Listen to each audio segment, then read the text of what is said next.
You, chosen one, are from a heavenly realm. You live in the heavenly spiritual, okay? Not necessarily meaning that you are religious, but you live in the spiritual, okay? That's why people get weird when they come around you or when you go around them. Now, a lot of the times what happens is people like you aren't given the tools they need to navigate this society that we're in, okay? The corrupt society, the matrix system in general. What happens is that since you're not the only chosen one, I'm not the only chosen one out there. And what happens is that when these chosen men and women walk the earth, they have to navigate society a certain way because they're undergoing, trials and persecutions pretty much based on who they are as a person in contrast with the matrix system. So what you're going to have is you have a lot of chosen people who aren't given the tools or resources they need to basically survive, okay, essentially. So everything's a struggle pretty much due to their, the nature of the circumstance that they're put in all the time with these normal people, with NPC people who are completely gridlocked into their system, the matrix, right? I like to call the world a colorful prison, People can walk out of the prison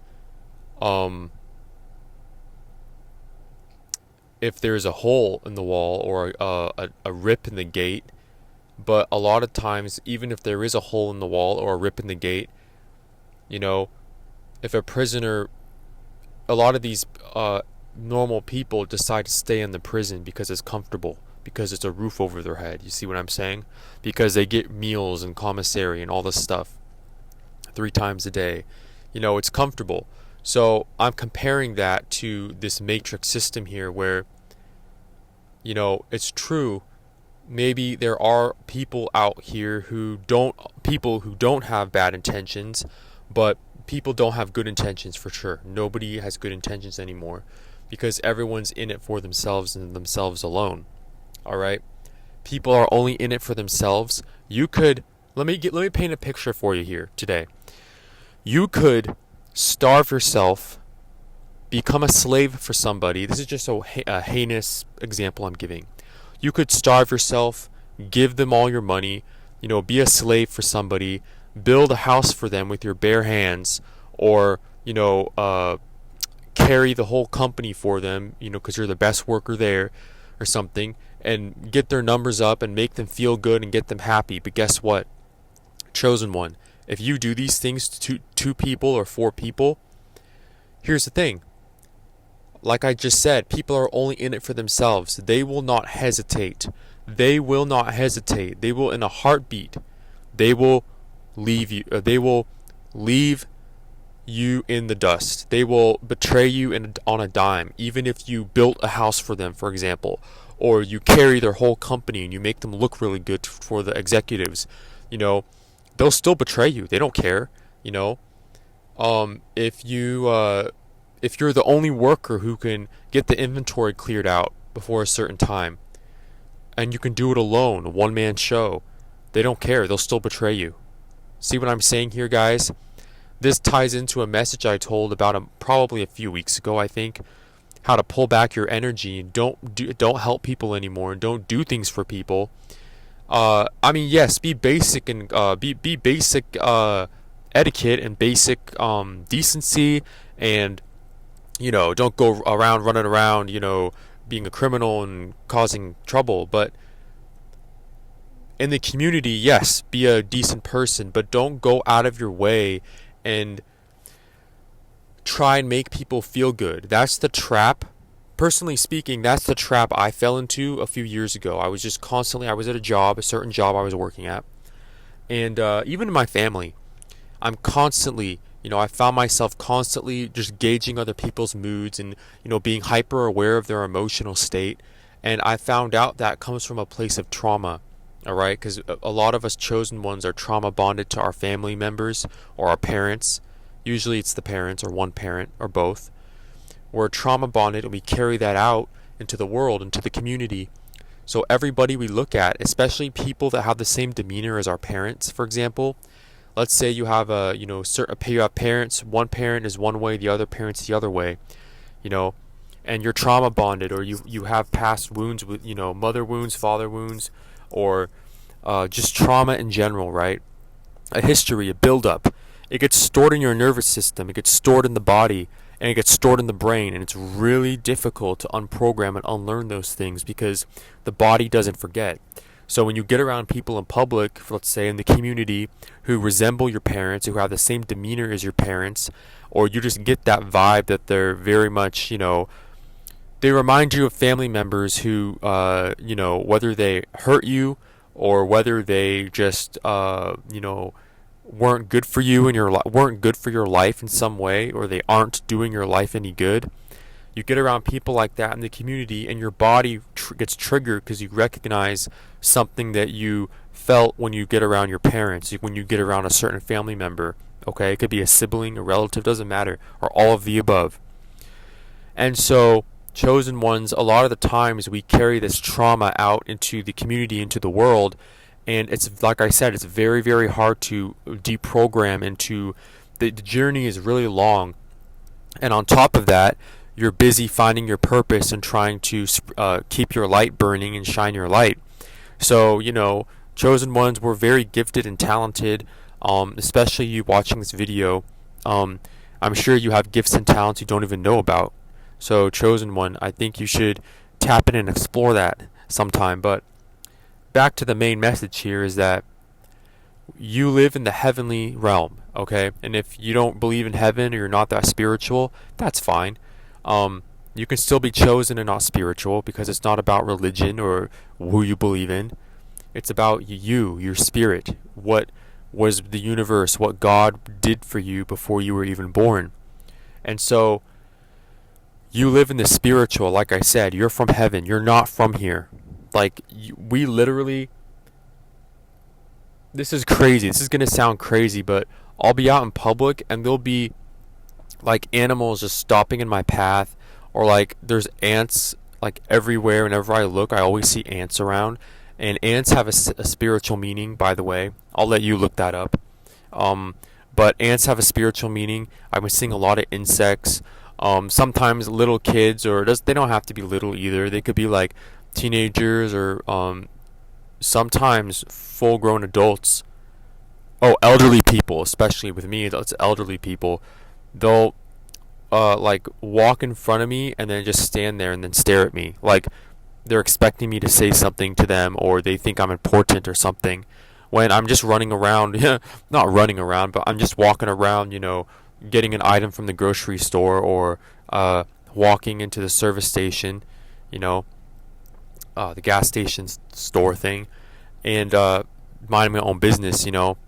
So if you're chosen, you might get that you kind of have a celebrity aura, because people sense that you're different and you're important.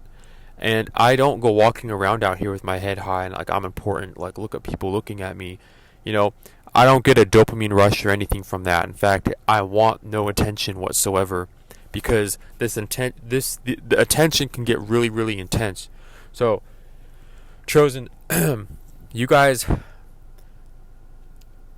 may be resonating with this message, maybe you're not. That's fine. But thing is that I just had to get on and had to share that, look, yeah, you're not from here. People look at you like you're an alien. And the way you operate, you are a special, as a chosen one, you are a special need, but not like the special needs that the school districts categorize, okay? No. I'm talking about, as a chosen one, you have special needs growing up, and maybe you never got them.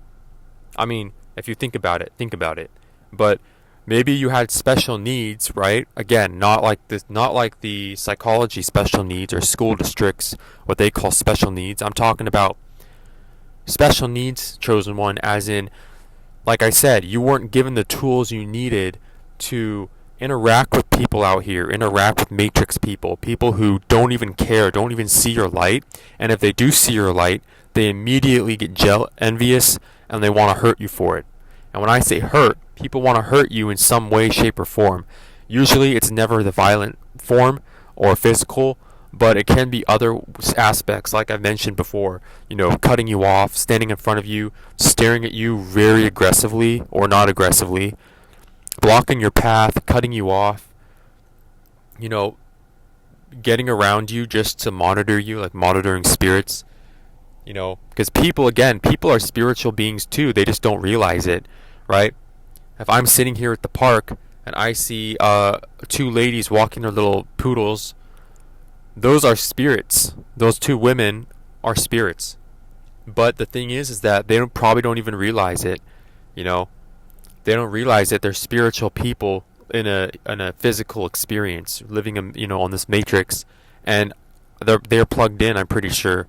And I'm not here to speculate, but I'm just saying in general, that's everybody pretty much. Glued to their cell phones and just chasing things. Everybody wants to look outside, but never wants to look inside. And Chosen One, you're the only person in the community, probably in your whole town, for crying out loud. You're able to sit alone and look inside yourself. You're able to sit with yourself. You ponder. You see things. You're able to break curses, break generational curses, work through your trauma bond. Distance yourself from people. You're a very kind person, Chosen, but at the same time, you can be very cold because you have to be. And that also is a result of not getting what you needed growing up, probably. But some Chosen Ones do get the tools they need, but they still go out in the world and still have trouble. Others didn't have the tools and resources they needed, and they struggle all the more. So that's the message, is that, just keep your, you have to, you got to really be in your clairvoyant state of mind out in the world, out in society, in your community, because people are snapping left and right. I was in the service station yesterday, and there was a dude who paid for gas with a $20 bill, and after he left, all the clerks were like, "Oh wait, this is fake." And so he came back in the store and saying, "Where's my gas? It won't let me pump it." And the clerks told him, "You gave us a fake $20 bill." And I'm not even kidding. This service station had 3 staff people in there at the front. They were like, I'm not kidding, for a service station in the evening time, they were like, it was crowded. There was like 10, 12 people in there, which is a lot of people for a little store, okay? This man started yelling at the top of his voice about how, they were stealing his money, $20, and it wasn't fake, and, it's still $20 if it's fake, just push my gas through, and then they still wouldn't do it. So he began to, call out, use, he began to, use profanity and, language, and then, in front of everybody, he snapped on a dime. And then eventually a manager came out and told him to leave the premises, so he left. But he was, I was just surprised. I feel bad for the guy it happened to him, but at the same time, it's like a fake bill is a fake bill. It wasn't real money, so it shouldn't matter anyway. But, that's what I'm talking about. Even workers who are doing their jobs, they're getting really, they're seeing the receiving end of people snapping as well. So yeah, that's the message for today. That's what I have to, that's what this video is about.